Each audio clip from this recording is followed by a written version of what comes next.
ಅಭಿನವ ಶಂಕರ ಅಧ್ಯಾಯ 7 ಶಿಷ್ಯ ಸ್ವೀಕಾರ. ಶಿಷ್ಯ ಪರಿಗ್ರಹಣ ಸಮಾರಂಭವು ಶಾಸ್ತ್ರೋಕ್ತವಾಗಿ ಶಾಲಿವಾಹನ ಶಕ 1789ನೆಯ ಶಕ ವರ್ಷದ ಆಷಾಢ ಬಹುಳ ಷಷ್ಠಿಯ ದಿನ ಅಂದರೆ 1868ರಲ್ಲಿ ನೆರವೇರಬೇಕೆಂದು ನಿರ್ಧರಿಸಲ್ಪಟ್ಟು ಅದಕ್ಕೆ ಅಗತ್ಯವಾದ ಸಿದ್ಧತೆಗಳೆಲ್ಲವೂ ಅರಮನೆಯ ಮತ್ತು ಗುರುಮನೆಗಳಲ್ಲಿ ತ್ವರಿತಗತಿಯಲ್ಲಿ ನಡೆದವು. ಆ ಆಷಾಢ ಬಹುಳ ಷಷ್ಠಿಯೂ ಬಂದಿತು. ಬೆಳಗ್ಗೆ 6 ಗಂಟೆಗೆ ಶ್ರೀ ಶಿವಸ್ವಾಮಿಯನ್ನು ಶ್ರೀಮಠಕ್ಕೆ ಬರಮಾಡಿಕೊಳ್ಳಲು ಅರಮನೆಯಿಂದ ಮೇನ, ಛತ್ರಿ, ಚಾಮರಾದಿ ಸಕಲ ಮರ್ಯಾದೆಗಳೂ ಬಂದವು. ಅರಮನೆಯ ಮತ್ತು ಗುರುಮನೆಯ ಪರಿಜನರೂ ಬಂದರು. ನಗರದ ಪ್ರತಿಷ್ಠಿತ ವ್ಯಕ್ತಿಗಳೂ ಬಂದರು. ಬಾಲಕ ಶಿವಸ್ವಾಮಿಯವರಿಗೆ ಆ ಹಿಂದಿನ ರಾತ್ರಿಯಿಂದ ಶರೀರದಲ್ಲಿ ಆಲಸ್ಯವಾಗಿತ್ತು. ವಿಪರೀತ ತಲೆನೋವು ಬಂದು ಬಾಧಿಸುತ್ತಿತ್ತು. ಲಕ್ಷ್ಮೀ ನರಸಿಂಹ ಶಾಸ್ತ್ರಿಗಳವರು ಅತ್ಯಂತ ಖಿನ್ನ ಮನಸ್ಕರಾಗಿ ಮಲಗಿಬಿಟ್ಟಿದ್ದರು. ಕುಣಿಗಲ್ ರಾಮಶಾಸ್ತ್ರಿಗಳವರ ಆಪ್ತ ಶಿಷ್ಯರಾಗಿದ್ದ ಸುಬ್ರಹ್ಮಣ್ಯ ಶಾಸ್ತ್ರಿಗಳೇ ಬಾಲಕ ಶಿವಸ್ವಾಮಿಯವರಿಗೆ ಆ ದಿನ ಸ್ನಾನ ಮಾಡಿಸಿ ಪ್ರಾರ್ಥ ಸಂಧ್ಯಾ ವಂದನೆಯನ್ನೂ ಮತ್ತು ಅಗ್ನಿ ಕಾರ್ಯವನ್ನೂ ಮಾಡಿಸಿದರು. ಅತ್ತ ವ್ಯಸನದಿಂದ ಮಲಗಿಬಿಟ್ಟಿದ್ದ ಲಕ್ಷ್ಮೀ ನರಸಿಂಹ ಶಾಸ್ತ್ರಿಗಳನ್ನು ಸಮಾಧಾನಪಡಿಸಿದರು. ಶ್ರೀ ಶಿವಸ್ವಾಮಿಯವರನ್ನು ಅಣ್ಣಂದಿರಿದ್ದ ಸ್ಥಳಕ್ಕೆ ಕರೆದುಕೊಂಡು ಬಂದು ಸಾಷ್ಟಾಂಗ ನಮಸ್ಕಾರ ಮಾಡಿಸಿದರು. ಅದೇ ಕಟ್ಟಕಡೆಯ ನಮಸ್ಕಾರವಾಗಿತ್ತು. ಶಾಸ್ತ್ರಿಗಳ ದುಃಖಕ್ಕೆ ಎಲ್ಲೇ ಪಾರವಿರಲಿಲ್ಲ. ಅತ್ಯಂತ ತೀವ್ರವಾಗಿತ್ತು. ಈಗ ಮಾತ್ರ ತಮ್ಮ ಪ್ರೀತಿಯ ಸೋದರ. ಇನ್ನು ಸ್ವಲ್ಪ ಹೊತ್ತಿಗೆಲ್ಲ ಆತನ ಮತ್ತು ತಮ್ಮ ಋಣಾನುಬಂಧವು ಕಳಚಿ ಬಿದ್ದು ಹೋಗುತ್ತದೆ. ಆ ಬಳಿಕ ಆತ ಶಿವಸ್ವಾಮಿ ನಿಜವಾಗಿ ಸ್ವಾಮಿಗಳೇ ಆಗಿಬಿಡುತ್ತಾರೆ. ನಮಗೆಲ್ಲ ಗುರುವೇ ಆಗಿಬಿಡುತ್ತಾರೆ. ಶಾಸ್ತ್ರಿಗಳು ಮೌನವಾಗಿಯೇ ಇದ್ದರು. ಸುಬ್ರಹ್ಮಣ್ಯ ಶಾಸ್ತ್ರಿಗಳೇ ಬಾಲಕ ಶಿವಸ್ವಾಮಿಯನ್ನು ಕರೆದುಕೊಂಡು ಬಂದು ಮೆಲ್ಲಗೆ ಎತ್ತಿ ಮೇನಾದಲ್ಲಿ ಕುಳ್ಳಿರಿಸಿದರು. ಸಮಸ್ತ ಮಂಗಳವಾದ್ಯಗಳು ಶುಭ ಧ್ವನಿಗೂಡುತ್ತಿರಲು ಶ್ರೀ ಶಿವಸ್ವಾಮಿಯವರು ಮನೆ ಬಿಟ್ಟು ಹೊರಟರು. ತಮ್ಮ ಗುರುಗಳ ಆಜ್ಞೆಯಂತೆ ಸರ್ವ ಪರಿತ್ಯಾಗ ಮಾಡಿ ಸನ್ಯಾಸ ಸ್ವೀಕರಿಸಲು. ಉತ್ಸವದಲ್ಲಿ ಶ್ರೀ ಶಿವಸ್ವಾಮಿಯವರು ಮಠಕ್ಕೆ ದಯಮಾಡಿಸಿದರು. ಇತ್ತ ಮಠದಲ್ಲಿ ಶ್ರೀ ಸ್ವಾಮಿಗಳವರು ತಮ್ಮಲ್ಲಿ ಸನ್ಯಾಸಾಶ್ರಮ ಸ್ವೀಕಾರಕ್ಕೆ ಸಿದ್ಧರಾಗಿ ಬಂದ ಬಾಲವಟು ಶಿವಸ್ವಾಮಿಯವರನ್ನು ಪರಮ ಸಂತೋಷದಿಂದ ಸ್ವಾಗತಿಸಿ ಅನುಗ್ರಹಿಸಿದರು. ಆ ಮೊದಲೇ ನಿಷ್ಕರ್ಷೆಯಾಗಿದ್ದಂತೆ ಆಶ್ರಮ ಸ್ವೀಕಾರಕ್ಕೆ ಸಜ್ಜುಗೊಳಿಸಲ್ಪಟ್ಟಿದ್ದ ಅರಮನೆಯ ಆವರಣದಲ್ಲಿಯೇ ಇರುವ ಶ್ರೀ ಲಕ್ಷ್ಮೀ ವೆಂಕಟರಮಣ ಸ್ವಾಮಿ ಆಲಯಕ್ಕೆ ಬಾಲವಟು ಶಿವಸ್ವಾಮಿಯವರನ್ನು ಕಳುಹಿಸಿದರು. ಅಲ್ಲಿ ಶ್ರೀ ಲಕ್ಷ್ಮೀ ವೆಂಕಟರಮಣ ಸ್ವಾಮಿಯವರ ದೇವಸ್ಥಾನದಲ್ಲಿ ಶಿವಸ್ವಾಮಿಯವರಿಗೆ ಸ್ನಾನ ಮಾಡಿಸಿ ಸನ್ಯಾಸಕ್ಕೆ ಪೂರ್ವಭಾವಿಯಾಗಿ ನಡೆಯಬೇಕಾಗಿದ್ದ ಕರ್ಮಕಲಾಪಗಳಾಗಿದ್ದ ಅಷ್ಟಶ್ರಾದ್ದಗಳು, ಪುರುಷ ಸೂಕ್ತ ಹೋಮ, ವಿರಾಜ ಹೋಮ ಮುಂತಾದವೆಲ್ಲವೂ ಶಾಸ್ತ್ರೋಕ್ತವಾಗಿ ನೆರವೇರಿಸಲ್ಪಟ್ಟವು. ಪ್ರೈಶ ಮಂತ್ರೋಚ್ಚಾರಣೆಗಾಗಿ ಶ್ರೀ ಶಿವಸ್ವಾಮಿಯವರು ಉತ್ಸವದಲ್ಲಿ ಪಾದಚಾರಿಗಳಾಗಿ ಕಾರಂಜಿ ಕೆರೆಗೆ ದಯಮಾಡಿಸಿದರು. ಶ್ರೀ ನರಸಿಂಹ ಭಾರತಿ ಸ್ವಾಮಿಗಳವರು ಅಲ್ಲಿಗೆ ದಯಮಾಡಿಸಿದ್ದರು.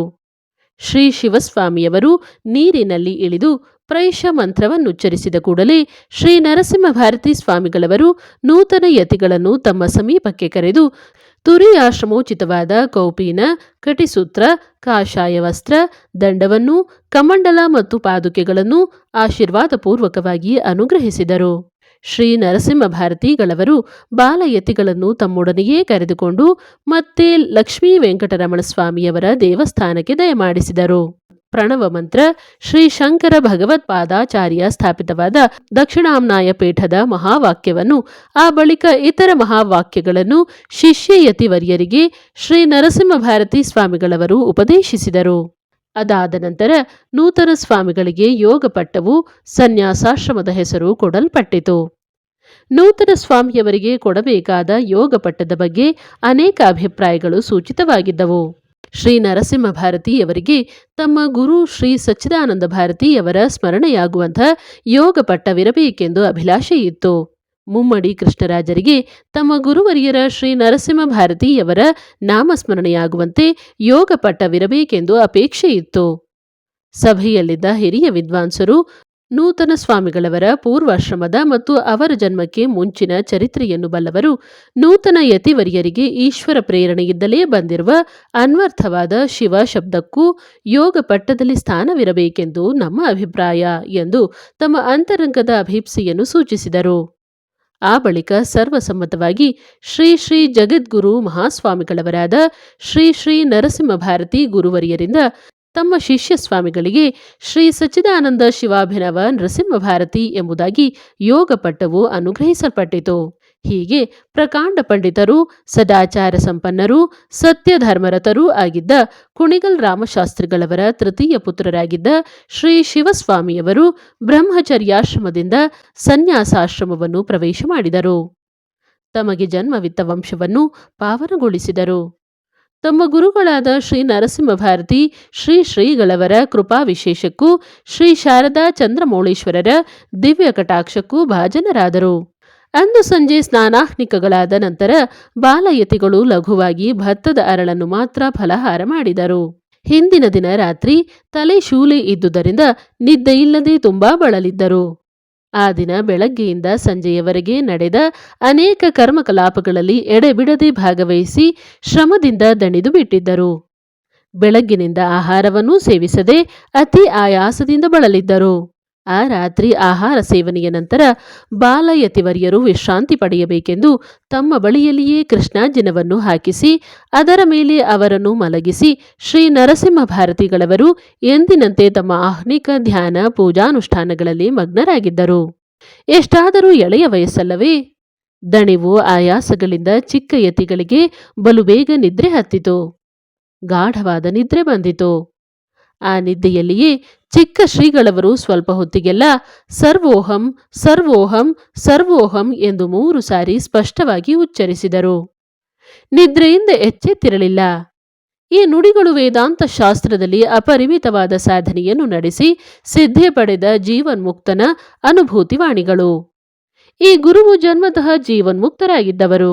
ಮತ್ತೆ ಆ ನಿದ್ರೆ ಹಾಗೆಯೇ ಗಾಢವಾಗಿ ಮುಂದುವರಿಯುತ್ತಲೇ ಇತ್ತು. ಆಹ್ನಿಕದಲ್ಲಿದ್ದ ದೊಡ್ಡ ಗುರುಗಳವರಿಗೆ ಅತ್ಯಾಶ್ಚರ್ಯವಾಯಿತು. ಬಾಲಯತೀಶ್ವರರ ಪೂರ್ವ ಸುಕೃತವೆಂಥದ್ದು, ಎಷ್ಟು ಶ್ರೇಷ್ಠತಮವಾದುದು, ಭಗವಂತನ ಸಂಕಲ್ಪವೆಂತಹುದು. ಶಿಷ್ಯ ಸ್ವೀಕಾರಕ್ಕೆ ಪೂರ್ವಭಾವಿಯಾಗಿ ಕರೆಸಿಕೊಂಡಾಗ ಆ ಬಾಲಕ ನುಡಿದಂಥ ಮಾತುಗಳು ಎಂಥವು, ಈಗ ಅವರು ನುಡಿದಂಥ ಈ ಮಾತುಗಳು ಎಂಥವು. ಈ ಚಿಕ್ಕ ಯತಿಗಳು ಸಿದ್ಧ ಪುರುಷರೆಂದು ವಾಮದೇವ ಶುಕದೇವರಂತೆ ಆ ಜನ್ಮ ಸಿದ್ಧರಾದ ಆತ್ಮಸ್ವರೂಪ ಜ್ಞಾನ ಉಳ್ಳವರೆಂದು ಶ್ರೀ ನರಸಿಂಹ ಭಾರತಿ ಸ್ವಾಮಿಗಳವರಿಗೆ ಗೋಚರವಾಯಿತು. ಅವರು ಸಂತೋಷದಿಂದ ಪುಳಕಿತರಾದರು, ಆನಂದದಿಂದ ಪರವಶರಾದರು. ಜಗನ್ಮಾತೆ ಶ್ರೀ ಶಾರದೆಯನ್ನು ಹೃತ್ಪೂರ್ವಕವಾಗಿ ಸ್ತುತಿಸಿದರು. ಸಚ್ಚಿಷ್ಯೋಮೇ ಭೂಯಾತ್ ಎಂದು ಗುರುಗಳು ಜಗನ್ಮಾತೆಯನ್ನು ಪ್ರಾರ್ಥಿಸುತ್ತಿರಲಿಲ್ಲವೇ? ಆ ಪ್ರಾರ್ಥನೆ ಎಂದಾದರೂ ನೆರವೇರದಿರಲು ಸಾಧ್ಯವೇ? ಶಿಷ್ಯ ಪರಿಗ್ರಹಕ್ಕಾಗಿ ನಡೆಸಿದ 8 ವರ್ಷಗಳ ತಮ್ಮ ಪ್ರಯತ್ನವು ಸಾರ್ಥಕವಾಗಿ ಇಂದು ಜಯಪ್ರದವಾಗಿತ್ತು. ಶ್ರೀ ನರಸಿಂಹ ಭಾರತಿ ಸ್ವಾಮಿಗಳವರು ಅತ್ಯಂತ ಸಂತೋಷಚಿತ್ತರಾಗಿ ಮಹಾರಾಜರನ್ನು ಪ್ರಜಾ ಸಮುದಾಯವನ್ನೂ ಆಶೀರ್ವದಿಸಿ ತಮ್ಮ ಶಿಷ್ಯರೊಡಗೂಡಿ ಚಾತುರ್ಮಾಸ್ಯ ವ್ರತ ಸಂಕಲ್ಪಕ್ಕಾಗಿ ಪಶ್ಚಿಮ ವಾಹಿನಿ ಕ್ಷೇತ್ರಕ್ಕಾಗಿ ಮೈಸೂರಿನಿಂದ ಮುಂದಕ್ಕೆ ಪ್ರಯಾಣ ಬೆಳೆಸಿದರು. ಚಾತುರ್ಮಾಸ್ಯ ನಂತರ ಸಂಚಾರವನ್ನು ತಮ್ಮ ಶಿಷ್ಯರೊಡಗೂಡಿ ಮುಂದುವರೆಸಿದರು.